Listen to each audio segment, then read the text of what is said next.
नमस्कार जय जगन्नाथ। प्रथम परिच्छेद जो राहाजानी विषय वर्णना करा जाइअछि ताहा 200 वर्ष तलर कथा। उत्कल पतनर चरम समय। प्राचीन ग्रीस जाइअछि, रोम नाही। भुवन विख्यात मिश्रर सौभाग्य विषय वर्तमान इतिहास जना जाए। अधिक कौन? जदु पतेहे क्वगता मथुरापुरी, रघुपतेहे क्वगतोत्तर कौशल। आउ कौन उत्कल सबुदिने रही था? आजिकाली जो बंधा बड़ सड़क भारतर उत्तर भागरे पंजाब ठारू श्रीक्षेत्र पर्यंत दक्षिण को समुद्र उपकूल व्यापी मांदाज, रामेश्वर एवं पश्चिम सीमा पूना, बॉम्बे स्पर्श करी भारतर आकंठ पद पर्यंत यज्ञोपवीत परि विस्तृत रहीअछि। वर्ण्यमान समय सेतिर चिन्ह मात्र नथिला। भारतर अधिकांश स्थान जंगलवृत। एथकु मार्ग नितांत दुर्गम। नदी नाल तो सबुदिने अछि। बंधा बाट नथिला। पोलो काहू आसिब? वर्षा काल बाटई मानकर सड़क बाटरे चलिबार उपाय नथिला। वन पर्वत मध्यरे बुली बुली चालुथिले। काशी धामर श्रीक्षेत्र को आसिबाकु 2-3 वर्ष काल लागुथिला। मार्ग हिंस्र स्वापद, तहिंरु मध्य अधिकतर हिंस्र, अधिकतर भीषण प्राणी चोर डकायतीरे पूर्ण।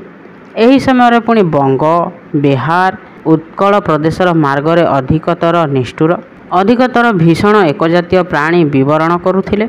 एमाने मरहट्टा तस्कर। चलित प्रबाद अनुसारे गाल्पिक सेमानंकु मरहट्टा तस्कर बोली कहीदेले, मात्र कथाटा ठीक हैला नाही।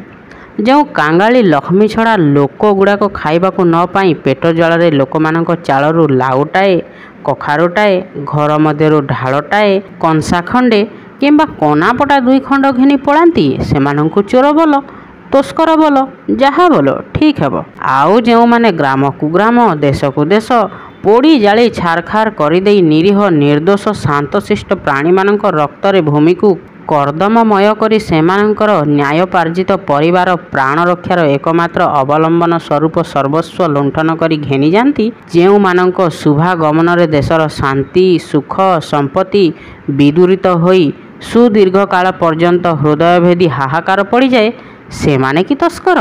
सेमाने लोकपूज्य महावीर। इतिहास सेमानकर जशगान करी धन्य हेउअछि। नेपोलियन महावीर, आलेक्जांडर महावीर, बाबर महावीर, गजनीर मामुत महामहावीर, आउ दिल्ली स्वर बा जगदीश्वर बा औरंगजेब को मध्य महावीर बोला जीव।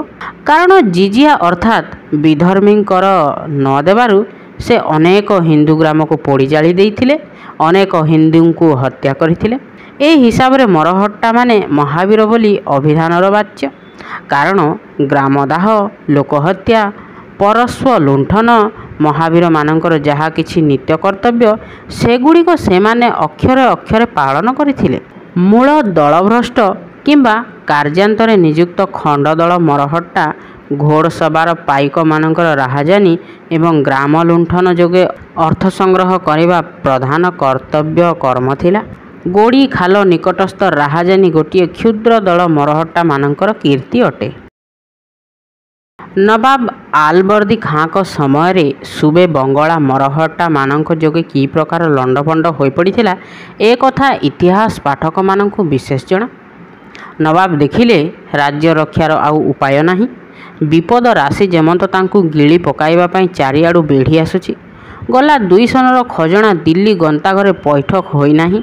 मोहम्मद शाह बादशाह सही मोहरी तलबी परुआना धरी मुनसबदार मुराद खाँ मुर्शिदाबाद कचेरी द्वारे धारणा दे बसी।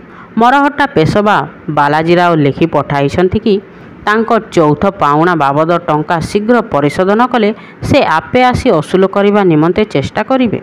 एथकु तांको संगरे युद्ध हेला बोली एणे निज पाइक गुड़ाक बेल माफिके दरमा न पाई नितांत अबाध्य होई पड़िलेଣି। विदेशी पाइक माने चाकरी रे इस्तफा देई कही बोली थोके किछि न बोली चलीगले जाउछंती। सेनापति मीर हबीब मरहट्टा मानंकु बाट ओगाळिबा पई मेदिनीपुर ठारे घाटी जगिथिले। अंटी छुरी कमर काटिबाकू बसिलाणी। से एबे पाइक मानंकु धरी मरहट्टा सहित मिलित। बुद्धिमान आलीवर्दी खाँ बुझिले सबु विपदर मूल कारण भास्कर पंडित। पंडित को भल करी शासन न कले राज रक्षार उपाय नाही। ଭାସ୍କର ପଣ୍ଡିତ ବାଲେଶ୍ୱର ବନ୍ଦରଠାରେ ମେରୁଖମ୍ବ ପୋତି ବସିଛନ୍ତି। ଏ ଅଞ୍ଚଳରେ ନବାବୀ ଅଧିକାରର ଚିହ୍ନ ମାତ୍ର ନାହିଁ। ବାଲେଶ୍ୱର ବନ୍ଦରର ନବାବ ବାହିଲି ଫୌଜଦାର କତଲୁ ଖାଁ ପଳାଇ ଯାଇ କେନ୍ଦୁଝର ବଣ ମଧ୍ୟରେ ଲୁଚି ରହିଛନ୍ତି। ବର୍ଦ୍ଧମାନ, କାଟୁଆ, ହୁଗୁଳି, ନଦିଆ ପ୍ରଭୃତି ଅଞ୍ଚଳର ପ୍ରଧାନ ବାସିନ୍ଦାମାନେ ଘର ମାଲମତା ପିଲା କୁଟୁମ୍ବ ଧରି ପଳାଇ ଯାଇ ଜାହାଙ୍ଗୀରପୁର, ମାଳଦା, ରାମପୁର, ବୋଆଲିଆ ପ୍ରଭୃତି ଜଙ୍ଗଲୀ ଅଗମ୍ୟ ସ୍ଥାନମାନଙ୍କରେ ଲୁଚି ରହିଛନ୍ତି। ସୁବାଦାରଙ୍କର ପଟ ଧରି ଚାଲିବାରୁ ବାଲେଶ୍ୱର ଅଞ୍ଚଳର ଖଣ୍ଡାୟତ ପାଇକମାନେ ନିର୍ମୂଳ ହୋଇଗଲେଣି। ସାଳନ୍ଦୀ ଉତ୍ତର କୂଳଠାରୁ କଂସାବତୀ ଦକ୍ଷିଣ କୂଳ ଯାଏ ସେମାନଙ୍କର ଚୌପାଢ଼ିର ଚିହ୍ନ ମାତ୍ର ନାହିଁ। ଜାମକୁଣ୍ଡା ଗଡ଼ର ରାଜୀବ ଦଳଗଞ୍ଜନ, ଶାହାବନ୍ଦର ଗଡ଼ର ବିଜୟ ମଲ୍ଲ, ବାଲିଆପାଳର ହରିହର ସାମନ୍ତରା ପ୍ରଭୃତି ମୁଖଣ୍ଡ ଖଣ୍ଡାୟତମାନେ ମଲ୍ଲଭୂମି, ଶିଖରଭୂମି, ଝାଡ଼ଗାଁ ପ୍ରଭୃତି ଜଙ୍ଗଲରେ ବାସ କରି ରହିଛନ୍ତି। ବାଲେଶ୍ୱର ବନ୍ଦରର ଦକ୍ଷିଣ ଅଞ୍ଚଳର ଖଣ୍ଡାୟତମାନେ ନୀଳଗିରି, ଯୁଗଝରି, ବେଣାଗଡ଼ିଆ, କଇଁସାରି, କପ୍ତିପଦା ଅରଣ୍ୟ ସ୍ଥାନମାନଙ୍କରେ ଆଶ୍ରୟ ନେଇ ରହିଛନ୍ତି। ବର୍ତ୍ତମାନ ଖଣ୍ଡାୟତ କୁଳର ପତନ ସମୟ। ନିମୁଣ୍ଡିଆ ହୋଇ କେତେ କାଳ ଆତ୍ମରକ୍ଷା କରିବାକୁ ସମର୍ଥ ହେବେ? ଏଥକୁ ଭାସ୍କର ପଣ୍ଡିତଙ୍କ ଉପରକୁ ଡେଳାଟାଏ ଫୋପାଡ଼ିବାକୁ କେହି ନାହିଁ। ବଙ୍ଗଳା ଦେଶ ମଧ୍ୟରେ ତେତେବେଳେ ସୁତାନଟି, ଗୋବିନ୍ଦପୁର ବା ନୂତନ କଲିକତା ନିରୁପଦ୍ରବ ଥିଲା।